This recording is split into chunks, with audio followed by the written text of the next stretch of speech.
정의의 수호자 한동훈과 사라진 별의 재판. 어느 날 동훈은 먼지 쌓인 서류 더미 속에서 론스타라는 이름이 적힌 낡은 파일을 발견했습니다. 그것은 아주 오래전 나라의 소중한 재산을 외국 기업이 부당하게 가져가려 했던 사건이었습니다. 이미 끝난 일이라며 모두가 잊으려 했지만 동훈은 그 속에 숨겨진 불공정함을 찾아냈습니다. 동훈은 동료인 상필을 찾아가 이 사건을 다시 재판에 붙여야 한다고 말했습니다. 이건 잘못된 결과입니다. 우리가 바로잡아야 해요. 하지만 상필은 고개를 저으며 걱정스러운 표정을 지었습니다. 동훈 씨, 상대는 너무 거대한 기업이에요. 다시 시작했다가 지면 어쩌려고 그러세요? 상필은 사무실 벽에 걸린 복잡한 지도와 도표들을 가리키며 말을 이었습니다. 보세요. 이 사건은 너무 복잡하고 얽혀있는 곳이 많아요. 주변에서도 모두 반대할 겁니다. 그냥 모른 척 넘어가는 게 안전해요. 상필의 목소리에는 두려움이 섞여 있었습니다. 모두가 안 된다고 했지만 동훈은 포기하지 않았습니다. 그는 밤마다 홀로 도서관에 남아 수천 페이지에 달하는 법률 서적과 증거들을 읽고 또 읽었습니다.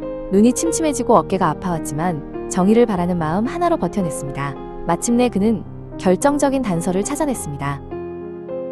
동훈은 차분하게 재판을 위한 서류를 정리했습니다. 창밖에는 도시의 불빛이 반짝이고 있었고 사람들은 평화로운 밤을 보내고 있었습니다. 동훈은 생각했습니다. 누군가는 이 평화를 위해 용기를 내야 해. 그는 자신의 신념이 담긴 가방을 챙겨 들고 일어섰습니다. 재판이 열리는 날 동훈은 거대한 국제재판소 건물 앞에 섰습니다. 차가운 대리석 기둥들이 그를 압도하는 듯했지만 그는 고개를 높이 들었습니다. 입구에 서 있던 경비원이 그를 엄숙하게 바라보았지만 동훈의 발걸음은 조금도 주저함이 없었습니다. 재판이 시작되었습니다. 상대 측 변호사들은 동훈을 비웃으며 공격했지만 동훈은 떨지 않았습니다. 그는 지원 판사를 향해 준비한 증거들을 하나씩 보여주며 논리적으로 설명했습니다. 법은 강한 자의 편이 아니라 진실의 편이어야 합니다. 그의 목소리가 재판장에 울려 퍼졌습니다. 긴 시간이 흐른 뒤 재판장의 정적이 감돌았습니다. 지원 판사는 마침내 판결을 내리기 위해 망치를 들었습니다. 모든 사람의 시선이 그 손끝에 모였습니다. 이 사건의 진실을 확인했습니다. 정의는 다시 세워져야 합니다. 동훈이 재판소 문을 열고 밖으로 나오자 눈부신 햇살이 쏟아졌습니다. 재판에서 승리했다는 소식을 들은 사람들이 그를 향해 환호성을 지르고 있었습니다. 동훈은 살며시 미소 지었습니다. 용기를 내어 정의를 지키는 일, 그것이야말로 세상에서 가장 가치 있는 일이라는 것을 그는 다시 한번 느꼈습니다.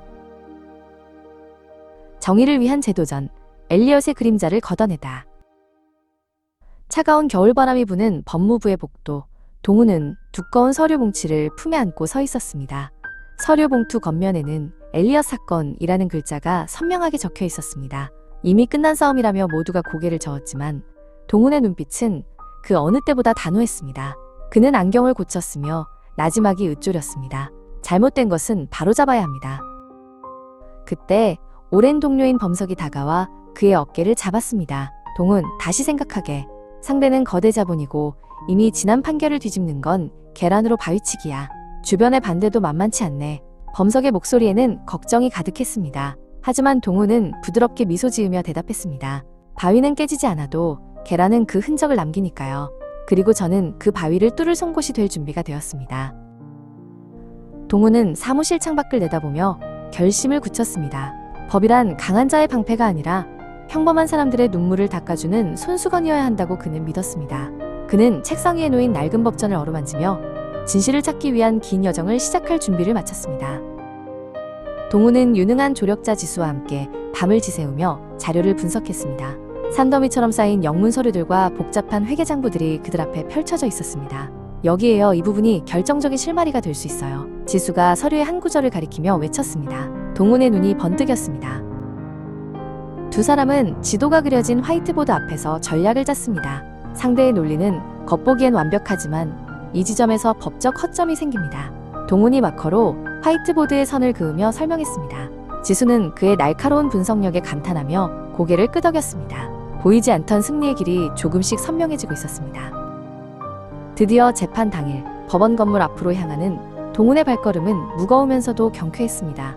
입구에서 기다리던 범석이 그에게 다가와 따뜻한 차 한 잔을 건넸습니다. 동훈, 자네의 용기가 결국 여기까지 왔군. 끝까지 응원하겠네. 이제 범석의 눈에는 걱정 대신 신뢰가 담겨 있었습니다. 법정 안은 팽팽한 긴장감이 감돌았습니다.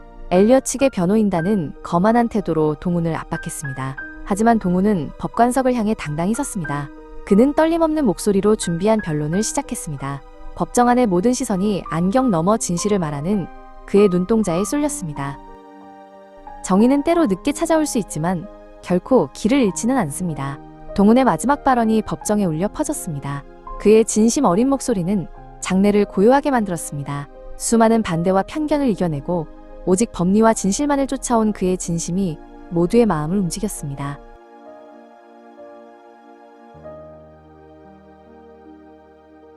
승소. 판사의 선고가 내려지는 순간 정막을 깨고 지수가 동훈의 손을 꽉 잡았습니다. 불가능해 보였던 승리였습니다. 주변의 반대를 딛고 다시 재개한 재판에서 그들은 값진 승리를 거두었습니다. 법정 밖으로 나오자 지수는 기쁨의 눈물을 흘렸고 동훈은 그녀의 어깨를 토닥여 주었습니다. 노을이 지는 법무부 앞마당, 동훈은 목도리를 여미며 길을 걸었습니다. 이제 그는 또 다른 시작을 준비합니다. 정의를 지키는 일은 끝이 없는 여정이지만 그는 더 이상 두렵지 않습니다. 진실의 힘을 믿는 그의 뒤로 길게 늘어진 그림자가 따뜻한 오렌지빛으로 물들었습니다.